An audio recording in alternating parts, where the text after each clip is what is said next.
Hey, everybody, let's pick a field. We're going to do this again. Welcome to the Nerdcast. I'm Mark Etheridge. I have Aaron Fitt and Kendall Rogers. And we're going to go through conference by conference. We're going to pick the top 16 teams, the top 8. We're going to get after it. And let me tell you, after this weekend, we have lots to talk about because there's tons of changes to go through.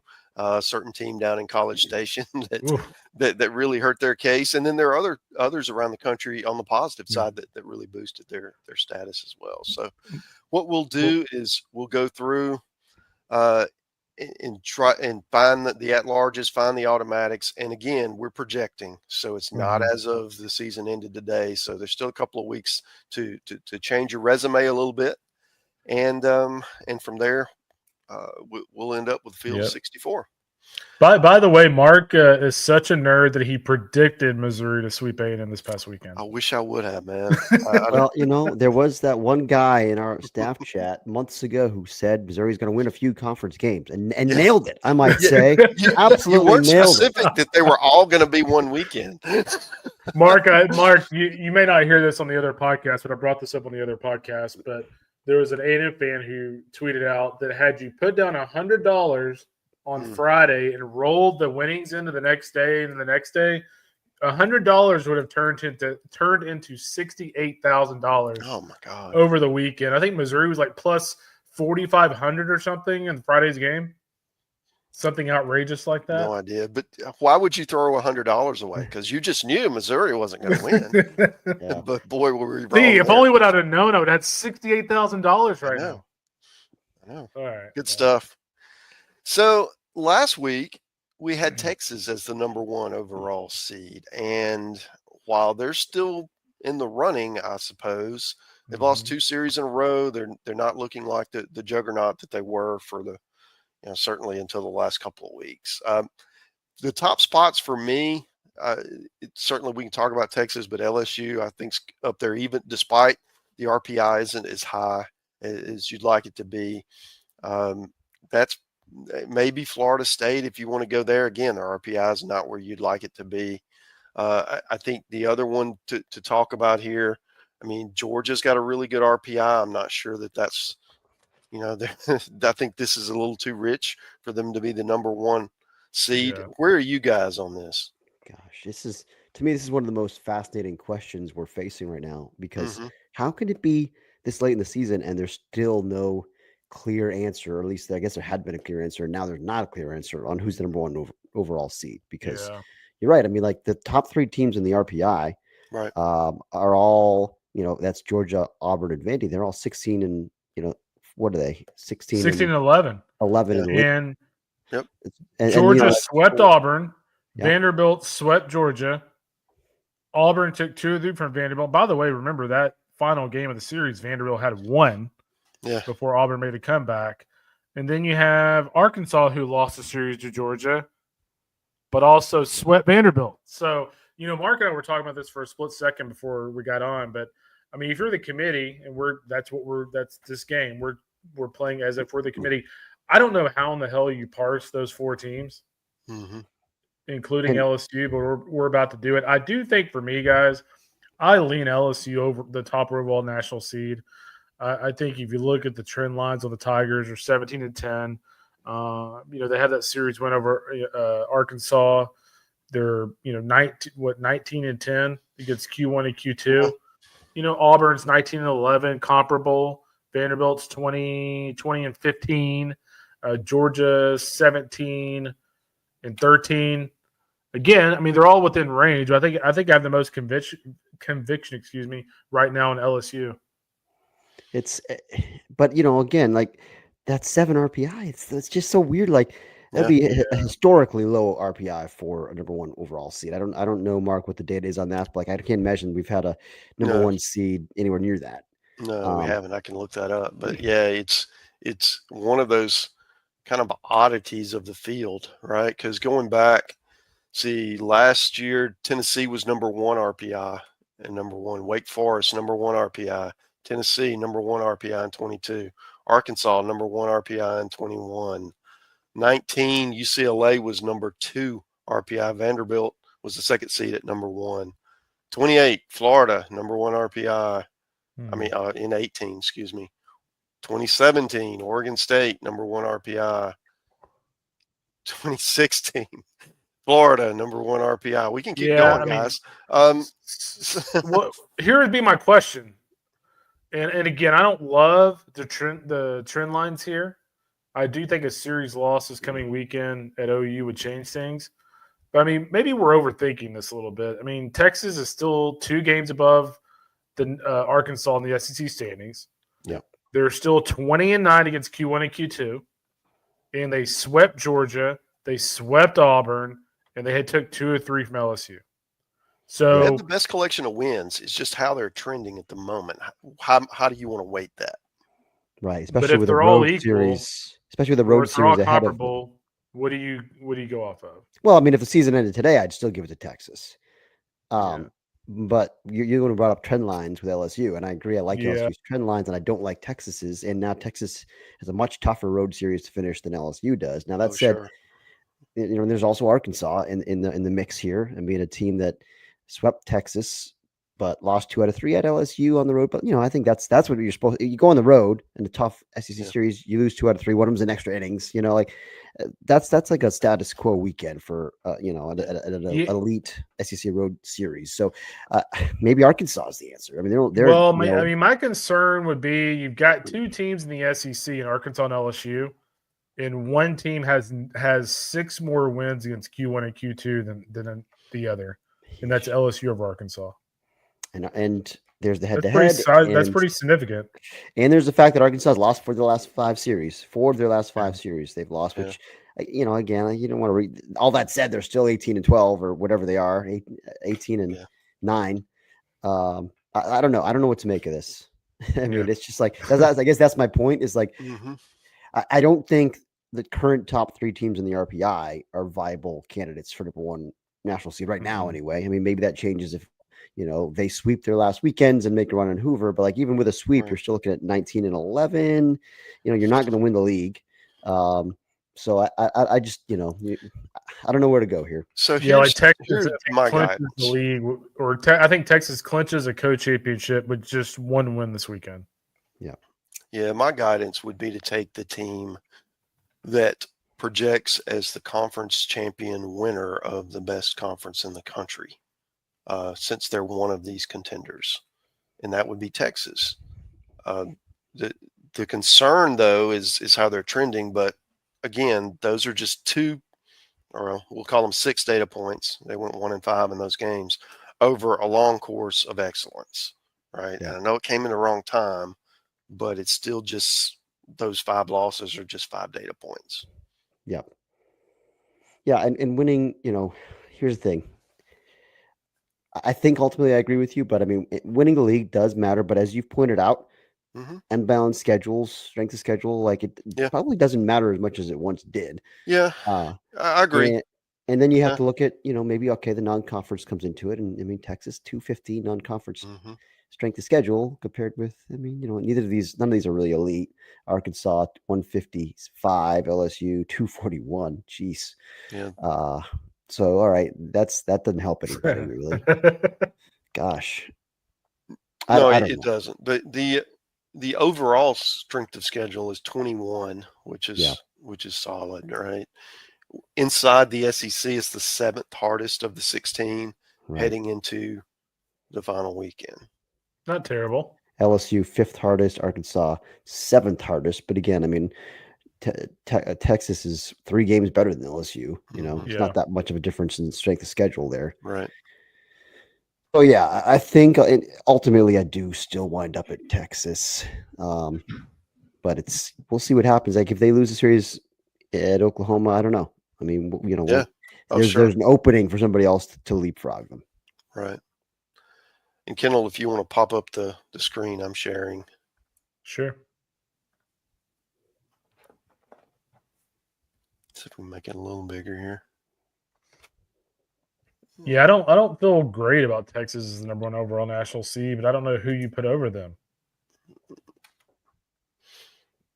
It's going to go. Yeah. Arkansas would have made things a lot easier had Arkansas won that series in Baton Rouge this week. Well, sure, yeah, that would have been a slam dunk at that point. And it kind of seems silly, like we're talking about the difference being one extra inning loss, but that's the way it is. Right. You win that first game, turns into a series win on the road, and that's loud. Yeah, it certainly would. I mean, that was as close as that one game or that one play really in the 10th inning. The sac fly with the bear crawling into home plate. That really did. He got his paw on the plate. I wrote that in a story. If anybody caught that reference, anyway, that was really the turning point. So yeah. So from there, I mean, you do have Arkansas, you have LSU, you have whoever you project as the ACC champion, and then you have those three SEC teams that we can't differentiate. Yeah, I do wonder here. Oh boy. Yeah, I will say this about Auburn. And hell, maybe I'm talking myself into Auburn #1 overall.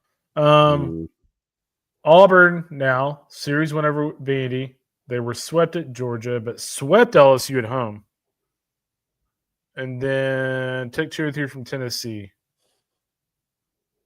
Also, by the way, they have a weekend win over Oregon State up in Arlington. Just a single win, but still. Yeah, I mean I think they're certainly in the top 8 mix. I don't see #1. I can't get there. They have played the hardest schedule in the league, and they've done some really good things. 16-11, I don't know, but it's just I can't quite get there. Yeah. I do think for me, like I kind of like LSU. I kind of like LSU at the next spot. I mean, that's just the team I have the most conviction on. I think that's the best. Like when they're playing their best, all these teams, I think LSU and Arkansas are the 2 best teams when they're playing their best. I think they're my next 2. Yep. LSU and Arkansas, and they just played in Baton Rouge. It was basically a toss-up series, and LSU won at home. Yeah, which is kind of like I would say, what you would expect. You're holding serve result, right? Mm-hmm. So I do. It is interesting as we do this exercise. I mean, we're guys who watch these teams weekly, and we can't figure it. Like we're having a tough time figuring out. Imagine being a committee that doesn't watch these games every week. I mean, it's even harder. They've got to go strictly on metrics. Yeah. So there's no vibe and trending and all of that. It's more impersonal. Yeah, and part of that too is for them, they have the entire season. By the time they actually do this, they don't have to project who do we think is going to win next week. So it's a little bit of a different exercise. Like when we sit down to do this next Sunday, we'll probably have a lot more conviction. I hope. Sure. And we will have at least what I like to do is during the tournament week really dive into the resumes and pros and cons and all that. Which if you do this now, it's obsolete as soon as the next game's played. So it's kind of not time well spent. Yeah. For me, it's LSU and Arkansas, and I just lean LSU just because they just played. LSU won. I like it. Yeah, I'm good with that. I think for me, Florida State is the next one, and then these other SEC teams. I think an ACC team, whether you're projecting the best ACC team, to your point, Aaron, I don't necessarily mean champion. Whoever you feel is the best rep. Yeah, I mean they have North Carolina in Tallahassee this weekend. They're going to be up here high. I think Florida State is the answer right now. Given I know they're kind of like LSU, which like the RPI is a little lower than you'd like it to be, but they've got. I think they're in first place, right, by percentage points right now. Yeah. And they've got a home series against the other top contender for a top 8 spot, which is North Carolina. So I think you got to give the benefit of the doubt to the home team and just like we did with LSU, Arkansas, right? Mm-hmm. Yeah. Okay. I'm good with that. So then the next group would be Georgia, Auburn, Vanderbilt, North Carolina. I like Auburn. Oregon would be somebody to talk about. Oregon State potentially. UCLA. Yeah. So I think my next team. Yeah. Makes so some Auburn, sense. is that what I you're think that thinking? makes some sense. What do you got, Mark? Head to head against Vandy. They did lose to Georgia, but I mean, They got a great resume. They're playing great at the time. Really hard SEC schedule. They did get South Carolina. They did not get Missouri. Vandy, by the way, is the only team that didn't play either. But yeah, I'm good with Auburn. I'm bullish on them right now. yeah, I think right now I think they're a better team than Georgia. Perhaps so. Okay. So then the next, we'll just move them over here and look at them. So you get Georgia. Hold on, just remind me before we finalize this. Auburn this weekend at Ole Miss. At Ole Miss, that's right. And Georgia has A&M at home. Yep. And Vandy has at our home against versus Kentucky. So you got two of those three teams who are tied there are at home. Yeah. Auburn's the one that's on the road. I agree that it's a toss-up, but again, I mean, given the SEC and the way these things have gone all year long, I do tend to favor the home team in all of those series. So it seems more likely that Georgia and Vandy will get to that kind of 18-12 mark, and Auburn will probably be 17-13. Does that impact things? What was Auburn's strength of schedule interconference versus Georgia and Vandy? Auburn's number 1. Yeah. Georgia is number 3. I'm sorry, Auburn's number 2 right now. Yeah, Vandy's number 1. Auburn's number 2. Georgia's 3. Yeah, so they're the top 3. They've actually played the 3 toughest schedules, which is probably in the league. High. And that's why they're that high in the RPI. They're all 1, 2, 3 in the RPI. So, yeah, I mean, given that, I think I'm coming around on maybe even, gosh, it's tough. I mean, again, the head-to-head results don't help you because they go round and round. Mm-hmm. I think Vandy, they've got the most Q1 wins right now. Yeah. I like their chance to win that series at home. Against the field. Yeah, 21 wins against the field, which is more than any other team by a decent margin. Yeah.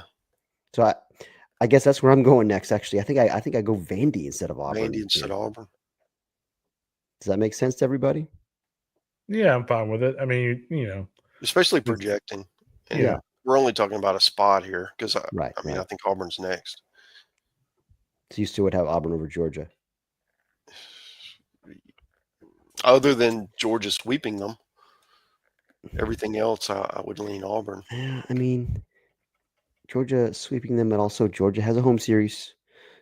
A very winnable home series. I know. There's reason for occasional skepticism with Georgia on the road, but not at home. They win at home. Yeah. I think I actually would have Georgia as my next team. So here's the only thing, and I'll throw this out here.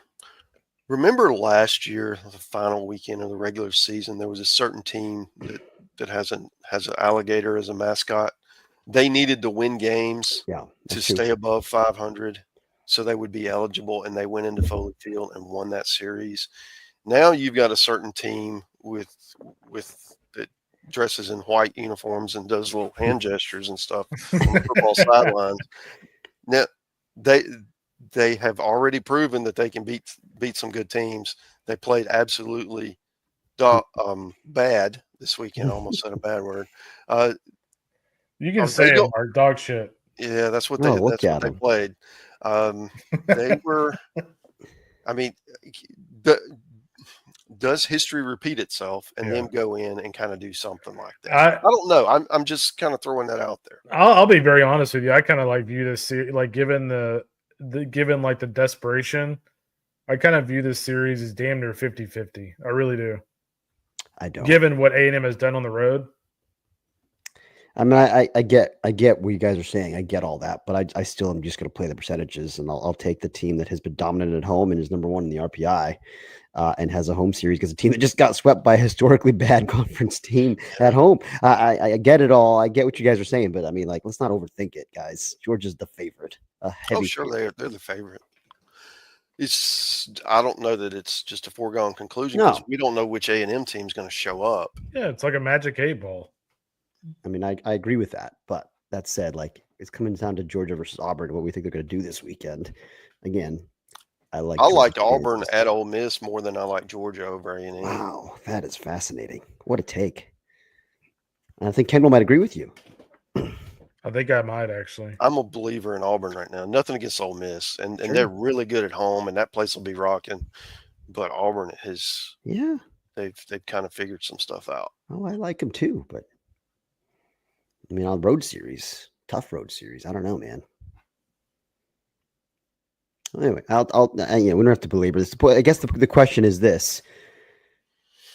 I mean, I feel like 5 feels like the right number of. I know that there's no quota, but 5 feels like the right number of top 8 seeds for the SEC. 6 feels aggressive, so like, and maybe they'll get 6.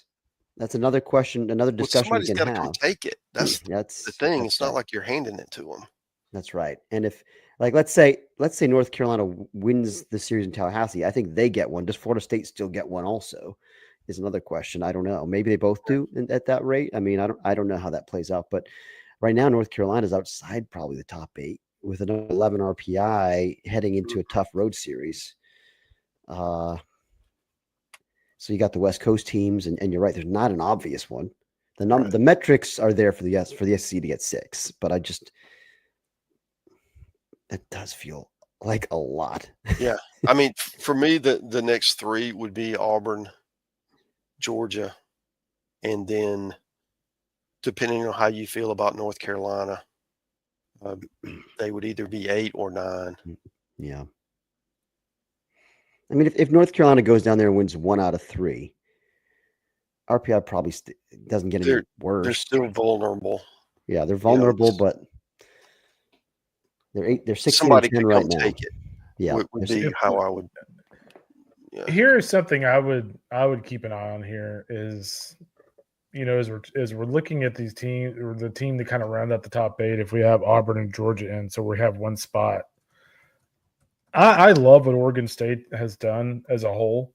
They've had a lot of scheduling challenges. I mean, really on a whim, they were told, hey, you got to put together a schedule. They're 13-7. They played 20 road games. They played the number 24 non-conference strength of schedule.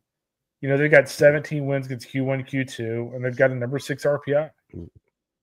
That's given their challenges. That's pretty damn impressive. Yeah, it is, and it's I think ultimately, like, the fact that Oregon is 4-0 against Oregon State does feel relevant. It does to me.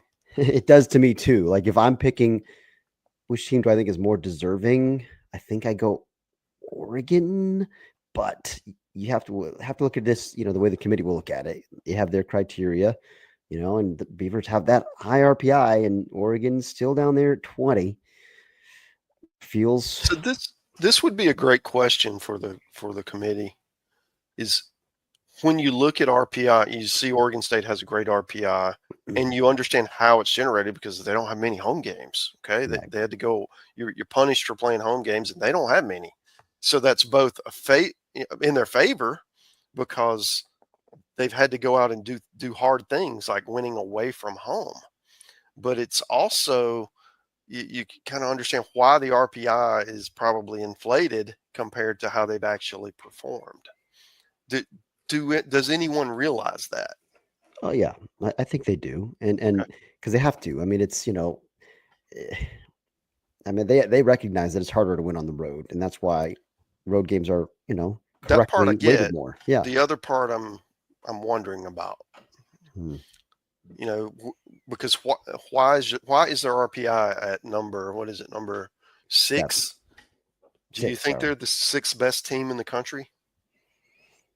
I think they're in that conversation, but DSR has them at 28. Yeah, that KPI has them at 14. Yeah, 14 feels more in line. Like I would split the difference between RPI and DSR on this one. Yeah, and that's a fair point. For what it's worth, KPI has Oregon at 17. DSR. Wait, I have that backwards. Hold on. Which one? I got it right here. 13 and 16. No, 17 and 13. 17 in the DSR, 13 in the KPI. Yeah. So KPI, they're actually back to back. Yeah, that's interesting. Mm-hmm. And we know the committee uses KPI. They don't use DSR yet, Right. but they might in the future. But anyway, those are interesting tools. Yeah, it would be too early for Oregon State for me. I think so too. I just think that 0-4 against Oregon, I can't quite get past that. Mm-hmm.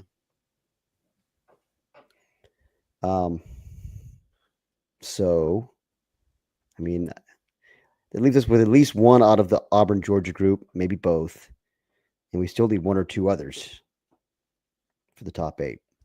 We need one more. If we take both those, we would need one more. Yeah. Right. So do you like UCLA as, they're second in the Big Ten right now. Yeah. Number 11 RPI. Yeah. 10 rather.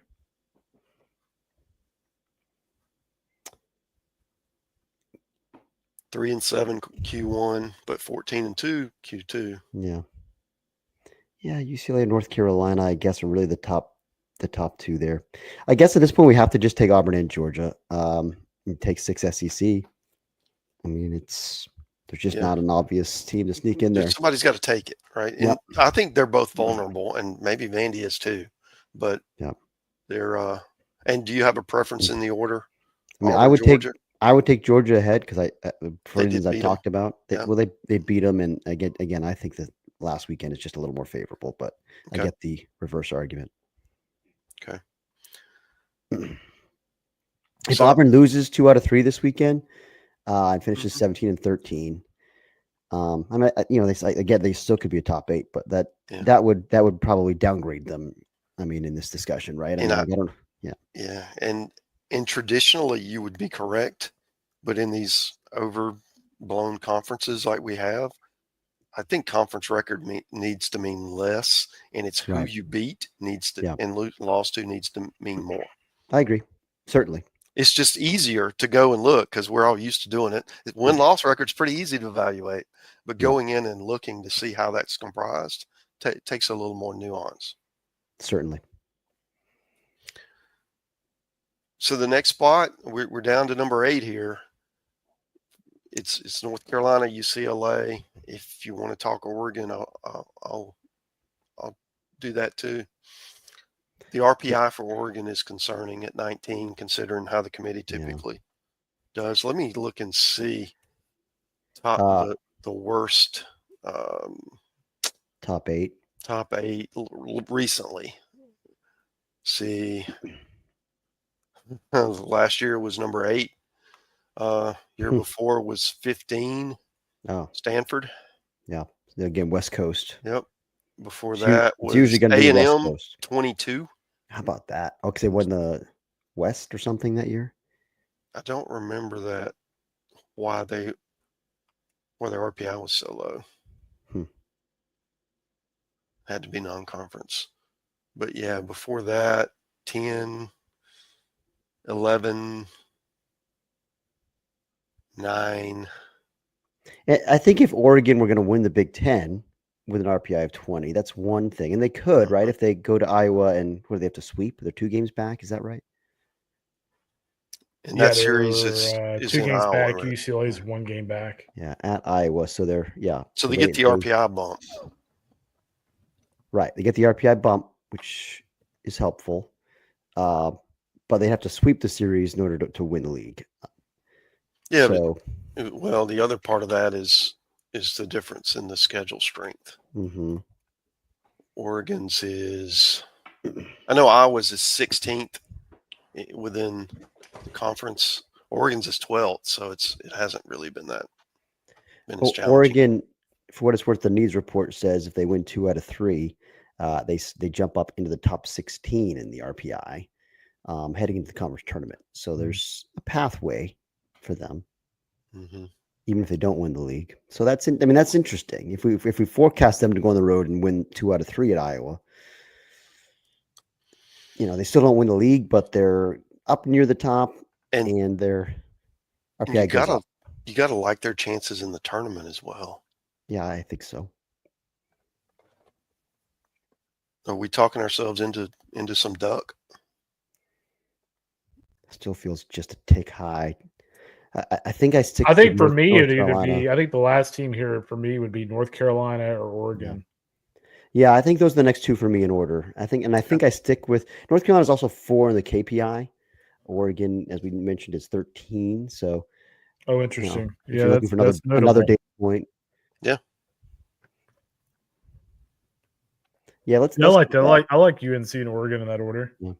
Okay, I can live with that. Do you go UCLA, Oregon State as the next two in some order? Now let's see if there's anybody else we want to pull in. Coastal. Yeah, definitely. I like Coastal here. Oh, yeah. I love the consistency. Yeah. Are these our next three, you feel like, in some order? I think so. I can live with Coastal at 10. UCLA, Oregon State. We good with that? Sure. Okay, we have 4 more spots. The candidates, I think TCU would be a good candidate. West Virginia would be a good candidate. Clemson would be a candidate. Alabama and Tennessee would be candidates. I think I'm out on Tennessee as a host at all. Mm-hmm. If they lose that series this weekend, there's no way you can put a team who lost 6 of their last 7 conference series and make them a top 16. Yeah. I don't understand how you can convince yourself of that. Okay. If we're projecting they lose the Arkansas series, which I think they would. Anybody else we want to, or we feel DBU? Do you feel like they could get into it? Any more of these ACC State? NC State would be one to talk about. Yeah, they win that. Assuming they take care of business against Stanford, RPI sitting at 25. I mean, still there. I mean, Georgia Tech, as bizarre as it sounds, Georgia Tech is second in the ACC right now, 17-10, 23 RPI, and they're, they got 12 wins against Q1. Yeah, they need to be in this mix also. Yeah, okay. Kind of an odd team. I don't think any of us think they're that good, but what hurts them? Yeah, they played the 16th strongest schedule in the ACC. Yeah, that matters. NC State's that's why 7. their record's so good. Yeah, exactly. DBU. Yeah, had them in there. Yeah, DBU is now 2 games up in Conference USA. The issue that we had with them the last time they were in this RPI mix this is a few weeks ago when we discussed them as a host, was they were still second place in the league. Okay. Nobody else really. UTSA, so we did confirm is not actually bidding to host a regional. So some will wonder why don't you have 21 RPI UTSA, who's 39-11. They are not bidding to host. They will be a hell of a 2 seed for someone. Yeah. The other one to keep in mind, and I wouldn't put them here yet, is Southern Miss. The RPI is 30. They go to Troy if they were to have a good week and then go ahead and play well in the Sun Belt tournament. They could certainly be in the hunt. Agreed. And they've won, 12 in a row, 11 in a row, something like that. It's a lot. They're on a heater. Yeah, 12. Could Florida sneak in here if they? Well, certainly if they were to sweep Alabama and get the 16 wins and then go to Hoover, and obviously they're playing as well as anybody right now, they could win quite a few games and just knock down the door. Right. Yeah, the pathway's there. For this extra, I was going to say we're probably projecting to win that series over Alabama. Yeah. But as we parse through these teams, given the Georgia series win, Alabama's at 8 in the RPI. If you're the committee, do you just ignore the 8 RPI? Right. A better RPI. Just not make them a host? And also, assuming they at least get a game in Gainesville, they'll still be higher in the standings than Florida. Yeah. I think Alabama probably would be a host for me right now, assuming they win a game in Gainesville, just with that RPI. They haven't been swept all year, so you have to project them to at least get one. Yep. Which for me, that's the last SEC host. I think that I see right now. Yeah, there's nobody else. That would be number 7 for the SEC. Okay, and you want them at 13? Not necessarily. Okay. Who do we like here? So who else? We've got what we got? 5 spots left. 4. I do like the fact TCU might be my next team here. I do like the fact that TCU is 17-10 in the league. They're 19 non-conference season schedule, 12-7 on the road. They've got 19 wins against Q1, Q2. I'm with you. They're pretty damn good. 4. They're within my 4. I don't know about the order. How about them versus them compared with West Virginia is an interesting question. I mean, I guess West Virginia is obviously 8 spots lower in the RPI. West Virginia 16 wins against Q1, Q2, 23-5 on the road, but also the 249 non-conference season schedule sticks out like a sore thumb. Yes, it's killing them. But they're still in first place by 2 games over Arizona State. And again, I know it's unbalanced schedules, and theirs has been favorable, quite favorable. Yeah. Well, I'm thinking put both of them in and put WVU in as the last top 16. Yeah, I do think I would have them both hosting. I think West Virginia needs to win this series against Kansas. I think if they win the series against Kansas, win the regular season, I think they host. Right. It's a home series. Home series. Do you feel like NC State's the other team? I think they're going to get it done, and the RPI is going to climb. And I think so. I mean, it's like you said, 24, 25 RPI right now, 16-9 in the league. I mean, I think they get to at least 18, it also 10. rewards that league. Yep. Which I know Kendall likes. Just the third host out of the ACC. I do like their body work a lot better than Georgia Tech's. You know, 2 teams that have pretty similar resumes, as far as the conference record and their RPIs. Although Georgia Tech actually has more Q1 wins, 12-10 Q1, NC State 9-9. That seems wild. That doesn't pass the smell test, right? Because I mean, Clemson. Yep. If we think that they take care of business against Pittsburgh, I mean they could finish the regular season with 18 league wins. Yeah. With a top 14 RPI. But so let's say NC State just wins 2 out of 3, and they're at home against Stanford. They could sweep that series and get to 19-10. But let's say they just win 19-9 rather. If they sweep the series, NC State could. If they just win 2 out of 3, let's say, then they're 18-10. Clemson's 18-12, and State swept them head to head. Now there's a little bit probably still would be an RPI advantage for Clemson, but does that get negated by the head to head and other things? Momentum. I think I still lean NC State. Okay. And Clemson would be a 2. Yeah. So you good with this order? I actually think I like that order a lot. Yeah. And UC Irvine, is just out of the mix. I mean, 18 the RPI. They've had a great year. 23 non-conference season schedule. 9-4 against Q1.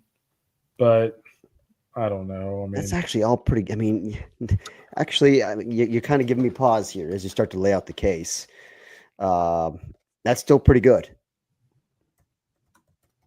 My issue with Irvine is where's the meat? UCSB series win. And that's pretty much it. Swept Cal Poly on the road. Yeah, swept Cal Poly, who may or may not end up being a regional team. A bubble team. Also swept Hawaii, who has been a solid team and is, at various times has been in our field. Beat UCLA 1-1 UCLA in midweek action. I mean, they, a good intent to schedule at Texas Tech versus Louisiana. Those teams have not worked out, but I mean, they played Vanderbilt, Nebraska in the desert the first weekend. I mean, they scheduled well, played a lot on the road and have done well on the road. They have a good Q1 record. They have a better RPI than a couple of these teams. They're winning their league. Like they do actually still check a lot of boxes. Yeah. Do you like them better than West Virginia?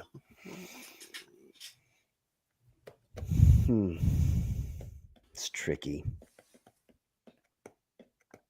It's tricky because West Virginia is probably going to win a better league. with a much softer schedule. It's just that's tricky. I think I do, Mark. I don't love leaving West Virginia out though. I like West Virginia over them. So it comes down to me, doesn't it? Yeah, how about that? Yeah, Big 12 champion over the Big West champion. Yeah, but again, I mean, it's, despite the fact that there are a lot more good teams in the Big 12 than the Big West, Irvine has a significant advantage in the RPI. I mean, in more Q1, a lot more Q1 wins, 9-4 versus 4-4. So West Virginia's got Kansas, right? Yeah, this weekend, and that's in Morgantown. Yes.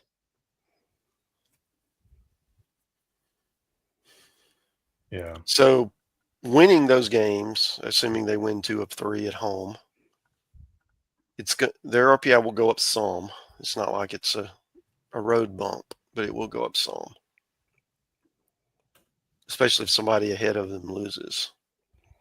Yeah. Needs report to see if this offers any help. Not really. No way to reach the top 16 threshold for West Virginia before the conference tournament. Mm-hmm. So, well, probably how important is RPI 20. versus conference finish? I think that's where we're at. And I mean, if you fall back on the old non-conference strength of schedule thing that the committee loves to do in these situations, I feel like, I mean, again, 268 for West Virginia, 13 for Irvine. No, that's Oregon. I'm sorry. 41 for Irvine. 41 for Irvine. That does give me pause. Yeah. But of course, last year Arizona hosted with an RPI 31. Yep. West Virginia also, yes, they're winning their league, but it's the 13th hardest schedule in the Big 12 out of however many teams are in the Big 12. 16 now, right? Who can keep up? It's not 12, I can tell you that. So, no, I have that. Yeah, I have that right. Okay. So, yeah, I don't know where that leaves us. I mean, it leaves us with Mark having to cast a vote. Yeah, I'll go with West Virginia. Okay. I'll go with the league pick. Fine with it. The concern would be them being punished for their non-conference, and that's certainly there's a trend there to be wary of. All right, let's while we're at that, while we're finishing this off, let's take a look at the committee real quick and just double check who's on this thing. That is helpful.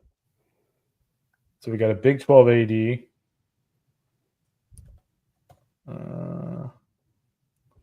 So nobody out west, really. Imagine that. Scott Lycombe from Portland is on the committee. That's it from the west. Okay. So that's our top 16, folks. Recap them real quick for those who aren't watching the YouTube video. Texas, LSU, Arkansas, Florida State, Vanderbilt, Georgia, Auburn, North Carolina. That's our top 8. 9 through 16, Oregon, Coastal Carolina, UCLA, Oregon State, TCU, Alabama, NC State, and West Virginia. I've got the changes here from last week. No changes in the top 8, just some shuffling of the order within the top 8. Hosts, we've got 3 changes. Arizona, Clemson, and Tennessee drop out. Out of those, I think Clemson's still very much in the mix. I mean, Tennessee's still in the mix too, really, but certainly not trending the right way. Replaced by Alabama, NC State, TCU. Correct. So, wide open still. I mean, a lot of teams in the hunt for this, as we talked about. I mean, we didn't really even get into DBU's case. But like they're certainly alive. 20 RPI. I mean, good league record, winning their league, etc. Like they're in the mix too. So that's yet another one. A lot of competition for those last handful of host spots. I don't think there's a whole lot that's really locked in. Okay, so let's now for the next part of of our episode, we will go through conference by conference and pick the automatic qualifiers and then the at-large candidates. And then at the end, we'll likely have more than 64 and we'll need to go back and trim. So with that, Aaron, I'll turn it over to you. Hey, thanks, Nerdmaster General. let's jump right in here alphabetically, as always, with the America East, where Bryant has already clinched, I believe. Yes, they have. They clinched the regular season title. It'll be one bid league. All comes down to conference tournament, but we'll stick with Bryant as our projected AQ here. Black Bears in second, by the way, 3.5 games back. The American, where another team has already clinched the title, that's UTSA. This will be a one bid unless somebody else wins the conference tournament, in which case UTSA is an ironclad lock for an at-large spot. They're really good. I have a piece on them coming out this afternoon. So as you listen to this podcast, that piece is already out. So check it out on d1baseball.com. Nobody else, though. I mean, you got a couple teams in the 70s, 60s. It just nobody that has a legitimate at-large case there. To the Atlantic 10, boys, our boy Shotgun Spratling had a nice piece up on Rhode Island this weekend. They're back in first place. We had George Mason, I believe, last week. Let's make that change to URI. You guys good with that? Yes. But once again, it is just a one bid league, and it will come down to the conference tournament. Okay, auto bids. URI replaces GMU. Next, we go to the ACC. Let's see. We've already got Florida State, North Carolina, NC State in as hosts. Georgia Tech is in. Duke is in. Now at lock. They were already, I think, pretty safe, but now at lock. Yeah. Clemson's in. Louisville is in safely. Wake Forest still safe. Those are both in the 20s in the RPI with 14 and 13 league records. Miami still in safely, I think, at 14 and 12 with 28 record, RPI rather. Then you've got the interesting ones here, the bubble cases. Virginia sweeps Miami this weekend at home. They're up to 14 and 10 in the league.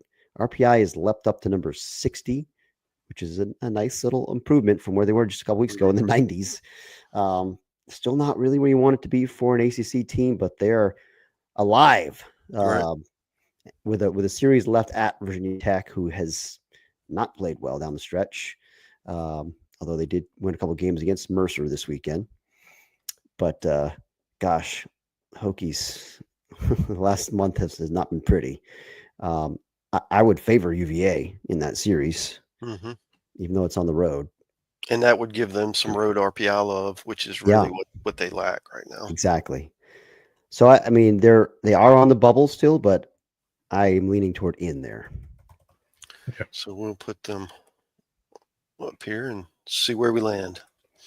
And then somebody asked in the chat about Notre Dame earlier. Notre Dame's still at 12 and 15. They've got to win that series this weekend and also make some noise in Durham to have a chance. Yeah, that's right. And they've got you said what this weekend? I'm sorry, Miami. Yeah, that's right. So big series for those guys. Win it, and we can have a real conversation next week. Okay, so let's move on to the ASUN, where we've kind of just stuck with Stetson, stuck it out with those guys, and all year long, Austin Peay just matched them tit for tat here. Now they're both 23 and 4, winning their respective divisions, the gold and the graphite. I sure hope they play each other in the tournament final. That would be electric. Gosh. As I heard those two programs are really close, very good friends. Not a lot of love lost there. You thought Vanderbilt, Tennessee was chippy this weekend? Yeah. Stetson, though, I mean, again, it's gonna be one bid league. Although even though Stetson has a 64 RPI, like theoretically within striking distance, but it's just not gonna get there. One bid league, even though those teams are both postseason caliber teams. Austin Peay is already at the 40 win mark. They're 40 and 12 with a 95 RPI. Great year, really dangerous club. But we can stick with Stetson. I don't see any reason to change it. Right. Big 12. I feel like every week I have to apologize to Austin Peay for not having them in because they've had such a great year. They just don't play Stetson, so there's just no it's hard to measure those two teams against each other. They need Stetson to have a bad week. Yeah, it hasn't happened. Big 12. We've got West Virginia and TCU already in as hosts. We've got Arizona State in second place, even though their RPI is 45. I think they're safe, certainly, with that conference record. Kansas is safe. 17-10, 34 RPI. Arizona stubbed its toe this weekend. They can't handle nice things in Tucson. Mm-hmm. We had them as a host last week. Now they're 41 in the RPI, and they're still safe for an at-large. But Kansas State has strengthened its position now. They were kind of teetering. Now they're, I think, pretty solid at 36 RPI with a 16-11 conference record. And then Cincinnati, despite losing 2 out of 3 to TCU, TCU rather, on the road, still 35 in the RPI. Yeah, might even have climbed winning record in league, probably still in. Yeah, I think so. Yeah. Oklahoma State, by the way, a few people asked about them earlier. Oklahoma State 51 RPI, 12 or 500 in league. They're going to need to take care of business this weekend in conference play, and this weekend they have Arizona State at home. So a golden opportunity, win that, and then make some noise in Arlington. That's the perfect next 4 candidate right there. Yeah, but they're going to need to make, I think, some even if they win 2 out of 3 this weekend, they're going to need to make significant noise in Arlington. I just think 24-22 overall, it's not appetizing right now. So a lot of work to do still for me. But they're alive. Big East.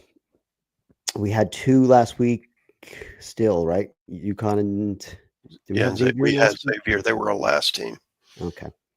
Now where are we at? It's UConn has another win streak going. They lost that one game after that long win streak ended. I think they win 16 in a row, then lose one. Now they've won 7 in a row. Right.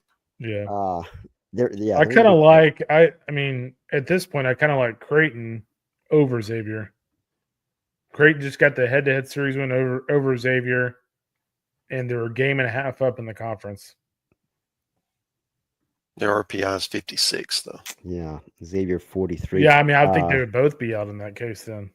I mean, Xavier still has played 17 Q1 games. They're only 5-12, but they've played 17, and Creighton has played 0, which seems loud to me. Yeah, I mean, the problem Xavier has is they haven't done anything since the end of March. Yeah. They have 5 wins versus 3 seeds in our field, 5-1. But they played a bunch of 1 seeds and went 0-7. Yeah. But a lot of teams lose to 1 seed, especially if you're a bubble team. You can keep them on there as a bubble team. Yep. I'm not liking their chances, but we'll see. Yeah. Okay. I think I think that's the play. With that play. Yeah. And Creighton's still kind of just off, I guess. I mean, 56 in that league, you're not getting in. Yeah, especially since they're not going to win the league, most likely. Although, right now so UConn done with this conference schedule. They're in the clubhouse at 17-4. Creighton has 3 games left, and they're 14-4. So they sweep Georgetown. I mean, it's still they have the head-to-head series win over UConn. Creighton does. So right, to be the number 1 seed. They're the number 1 seed in the conference tournament if they sweep Georgetown on the road. So just keep that in your back pocket. They're for me. I mean, like they'd be in the mix for that last 4 or next 4 rather. Okay. Okay, let's do Big South. High Point remains the pick. They're only a game up on Upstate, but they're still in first place. It's a 2-horse race. Yep, but it's a 1-bid league, no matter who wins regular season. It's all right. Big Ten. We had UCLA, Oregon, USC, and Iowa last week. Okay, here we go. It's the Iowa portion of the show. Mark, they're still in first place, clinging to that lead by a game over UCLA, 2 games over Oregon. Yeah, they went 0-2-1 this weekend in Des Moines. Not a home series, but a pretty favorable location for their series against Oregon State. Certainly. Really needed to, I think, at least get a game there. Golden opportunity. Didn't do it. RPI is at 67. Yeah. They've got a home series left against Oregon. Mm-hmm. I mean, that's the problem. Yeah. When you play so few games against tournament type teams, we don't have a sample size. How do you evaluate them? They've beaten a lot of bad teams and mediocre teams. And that there's credit to that. This is baseball. You lose to those teams a lot, but But when you get so few chances to prove yourself, you've got to take advantage of them. It's just them's the breaks, right? That's just how this works. So they're on the board.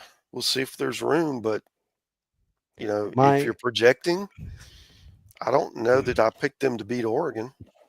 No, I don't know. No, and UCLA has Northwestern at home, so. So what I'm saying is this. I've already said in my picks for this week, I picked Oregon on the road.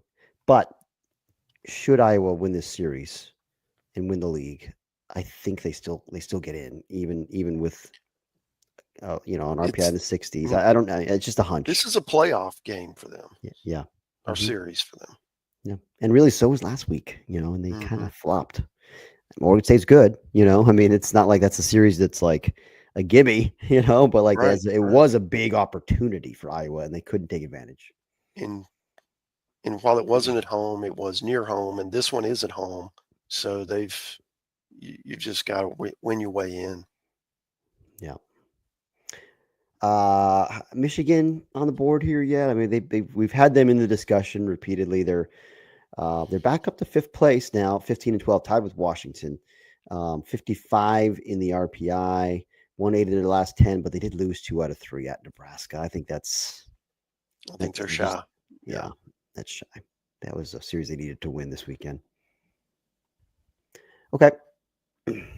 To the Big West, Irvine obviously safe, and Poly has been kind of on the bubble, but 44 RPI, 20-7 in the leagues, 2nd place. They took 2 out of 3 on the road at Northridge, which they probably should have swept that series because Northridge is only 14-32, but they still won the series. I'm not liking their chances. Yeah, I think they're on the board, and then we evaluate. Yeah. I still like their chances. Not a lot going for them. I still like their chances okay, but we can talk about it later as we compare them to other bubble teams when we need to trim. Okay, CAA is Northeastern has already clinched there. 6 games ahead of 2nd place, UNCW. 9 games ahead of 3rd place, Charleston, the preseason pick to win the league. Right. 9 games. Gosh, they've won 20 straight, guys. Dominance. Yep. 20 straight. Rise up, Brookline. 1 bid league unless somebody else wins the conference tournament, in which case Northeastern would be another ironclad lock as an at-large team. Conference USA.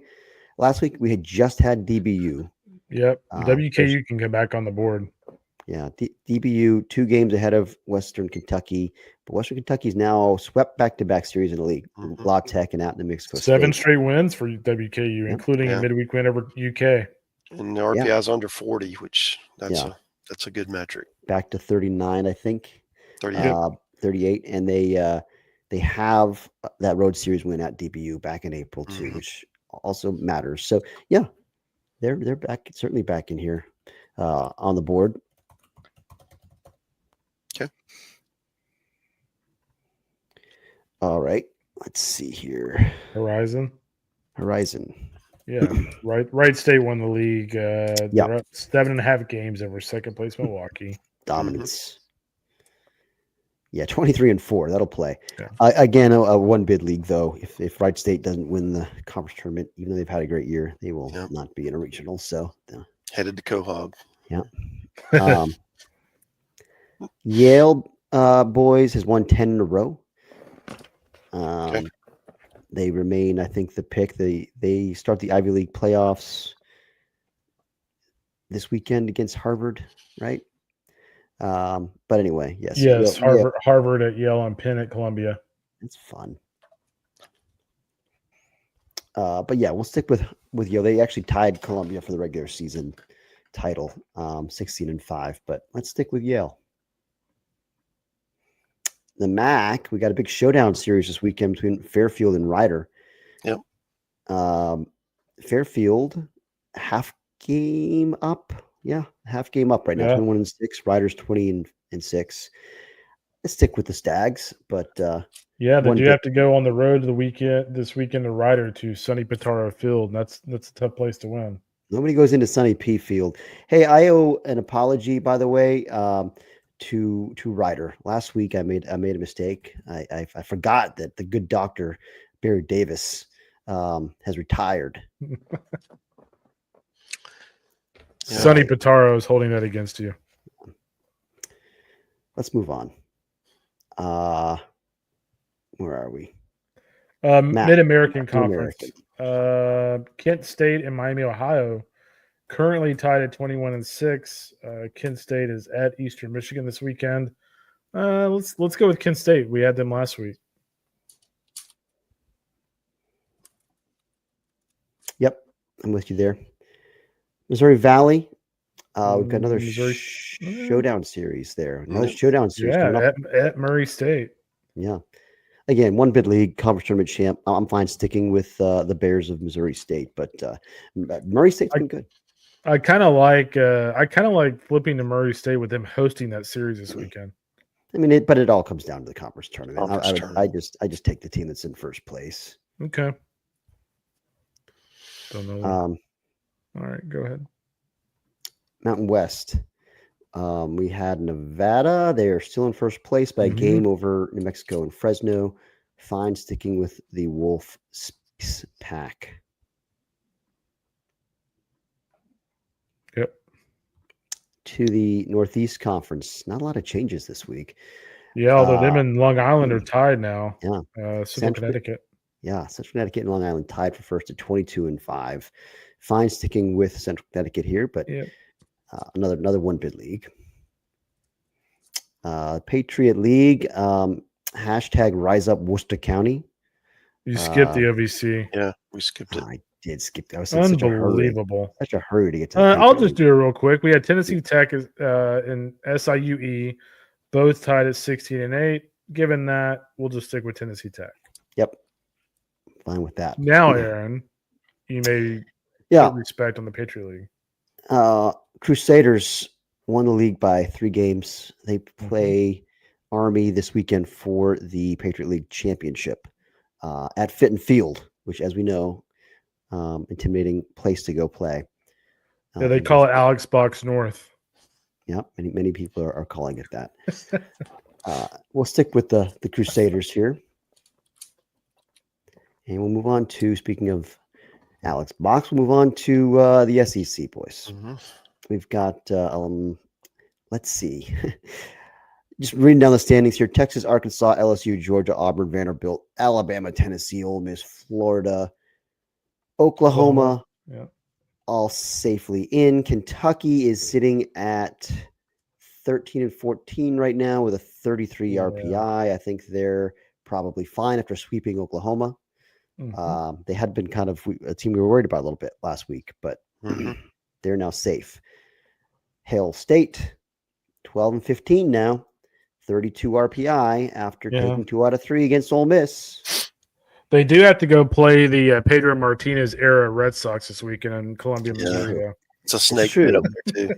But we know Missouri is way better on the road. They've actually won. Look at those home road splits. They've actually won infinity % more games on the road in the SEC this year than at home, which is wild. Oh man, I have no words.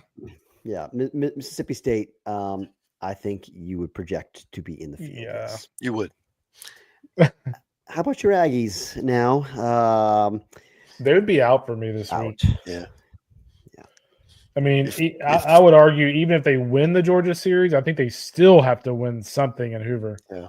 12 SEC wins when you played both South Carolina and Mizzou. I know the Mizzou ended up hurting them, but still, it's not the same as what others played. What an unbelievable weekend. I just, like you said, no words. I really think you could play that series 60 times and Missouri would sweep them once. I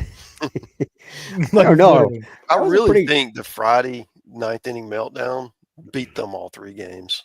Give Missouri credit; they pitched great, but A&M, once that happened, they were shook. Man. Not only that, but I mean, if you go back to the first game, A&M was up 6-1 in like the second inning, and the 4 home runs in the first 2 innings.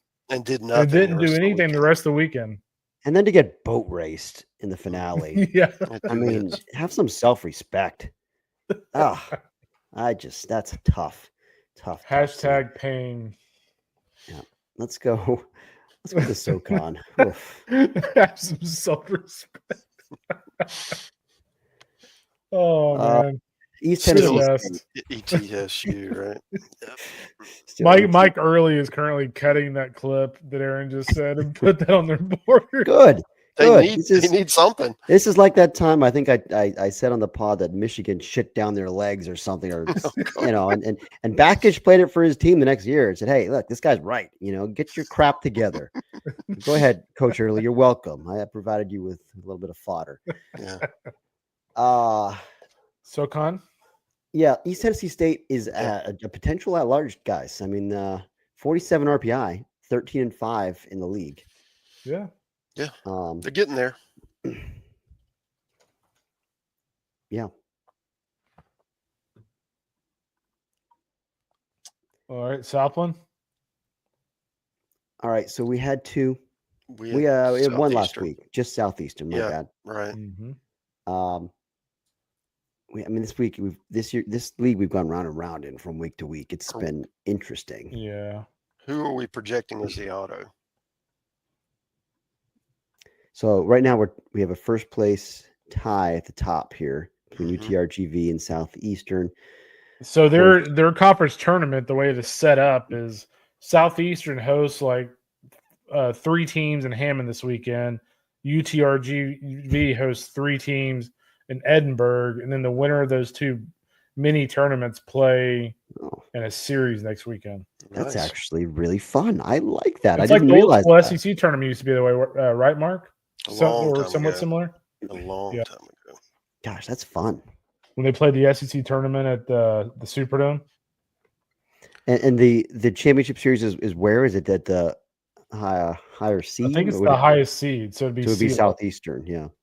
Okay, that's interesting. I kind of like Southeastern here, and I mean, I'd put UTRGV on the board to see where we're at the end. Yep. I mean, we're at 65 teams now, so we'd have 2 to trim right now. So they may still not make it in, but the one thing I do like about UTRGV is just the intent to schedule 47 non-conference through the schedule.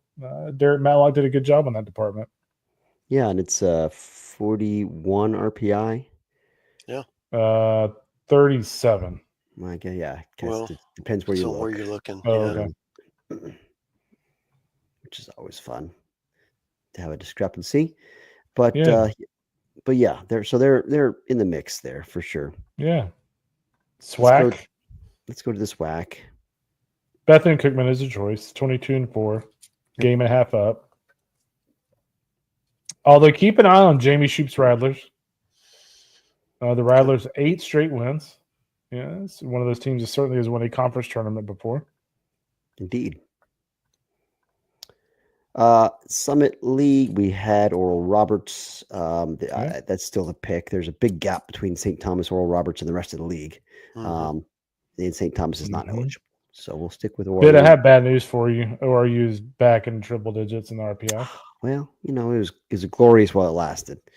Thank you. To the Sun Belt, locked in 3 bids.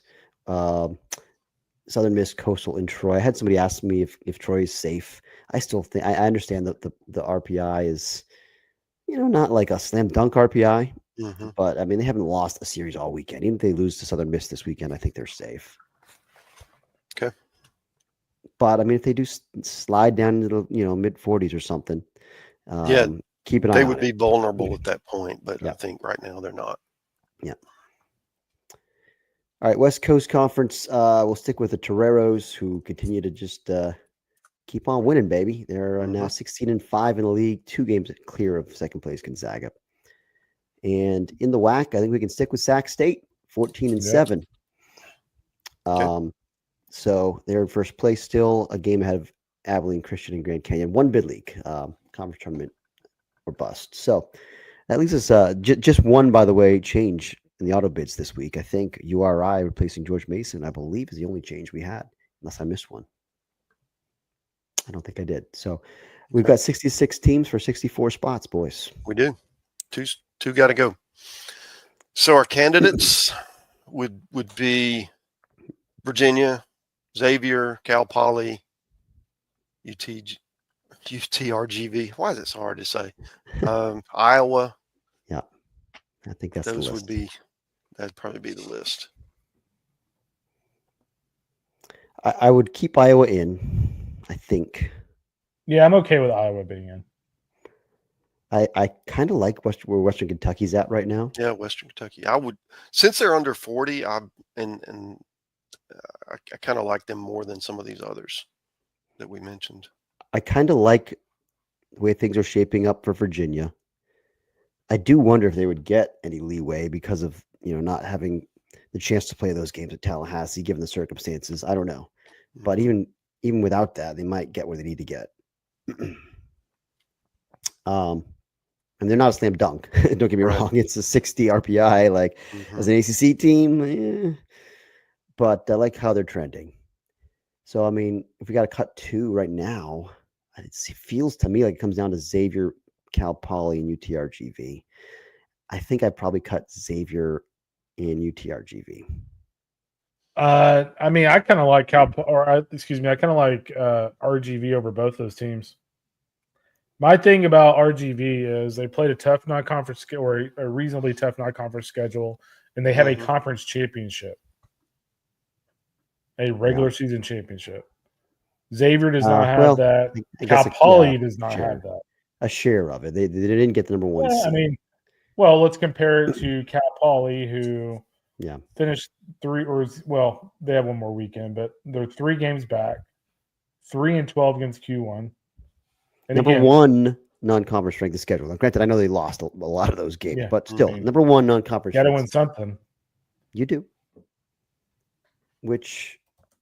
So let's take a look at it. A closer look inside the numbers. What has Cal Poly actually won? So Cal Poly's 2-10 against the field.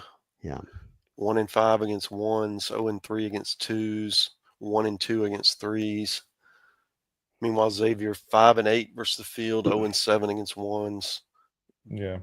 5-1 against threes.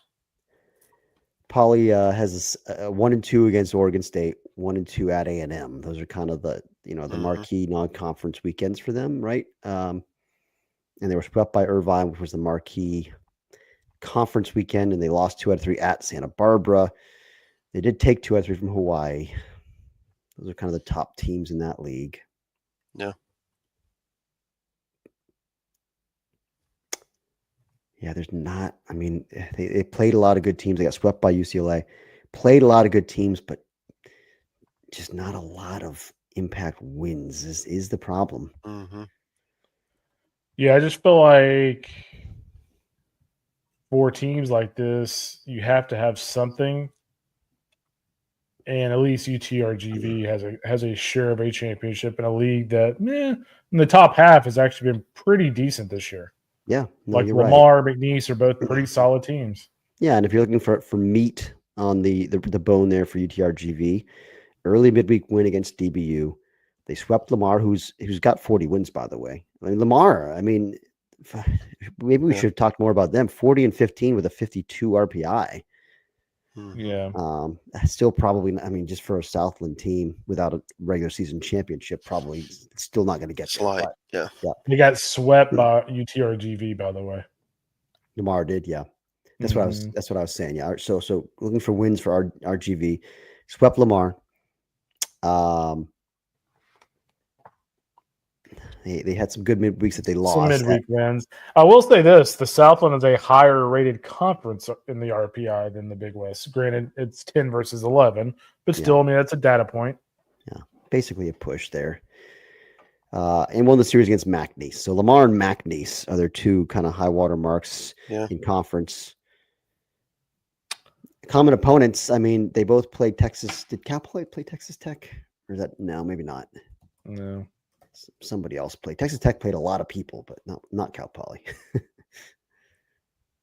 It's close. I kind of lean the co-champ, who, by the way, the committee chairman is an AD in the conference. Yeah, I think that's fair.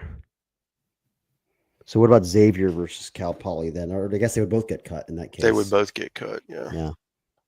They would be the two. Okay. So Xavier kind of hurts me to hurts me to cut both those teams. I feel like they both but I mean, yeah, ultimately you just have to look at the data and both those teams. The great news for Cal Poly is I'm with Fitt. I actually think they're a pretty solid club. But the good news for them this year is they do have a conference tournament. So they can plot their own path. It's interesting because these teams, Xavier and Poly, both have such kind of similar cases where it's really built around strength of schedule. It's around very aggressive scheduling, but just didn't win enough of those games. But in the past, that has often proven to be enough. Just the committee rewards you for playing tough schedules often. Like they just, Right. But gosh, you just got to win a little more, just a little more, Do you like my last four here that I'm displaying? UTRGV, Iowa, Virginia, and Mississippi State. I think I would probably have Mississippi State ahead of Western Kentucky still. Yeah, I would too. I feel pretty confident about Mississippi State. Yeah. It is really interesting to me that of the last two teams, we kind of skimmed over Virginia. We all just kind of feel like they're going to get in. It just feels kind like of a testament to how good of a club they can be.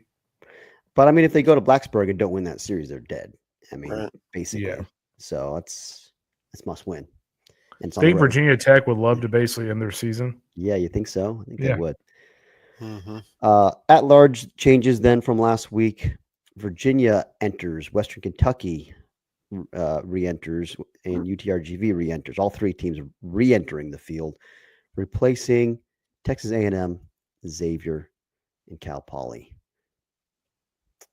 Fascinating discussion this week, boys. Mark, I know you have a hard stop coming up here. Any final thoughts? Yeah, I mean, it's really hard right now because there's no dominant team, and then there's not. I mean, if you look 1 through, I don't know how far we want to go, 1 through X. There's not a whole lot of difference. It's more of a beauty pageant. What do you value kind of situation, and that's going to make next week fascinating, or really the next 2 weeks as we head into tournament play. And then there at the bottom, what do we do? Does A&M make this interesting? Does Mississippi State do they get Missouri'd and have some issues down the stretch? What does that do? And then Virginia, can they make the push? The teams kind of the bottom of the regional teams in those power leagues. What happens? Yeah, Kendall. Yeah, just for me, it's just we had a lot of trouble stacking up those top 8 teams and honestly the bottom few contenders. Just how that materializes over the next week and week and a half, frankly, will be really interesting. Yeah. And I would say we struggle a little bit at the bottom of the bubble or the top of the bubble. The bubble, I guess, is where we struggled. But keep in mind that's likely to shrink. That's likely to shrink next week. Usually shrinks by 3 or 4 spots as is with the stolen bids. And so those last 4 teams in better make some runs really to solidify their footing, because right now, those last 4 spots are likely not to be there a week from Monday. So that's what we got, boys. Yep. Mark, bring us home. Yeah. So thanks to our sponsors, Academy Sports, Tecovas Boots. Really appreciate all the support that you guys do for college baseball. And then we appreciate the listeners and making this show, and the viewers making this show what it is. We really enjoy doing this every week, and we'll be back and do it again next week. So until that time,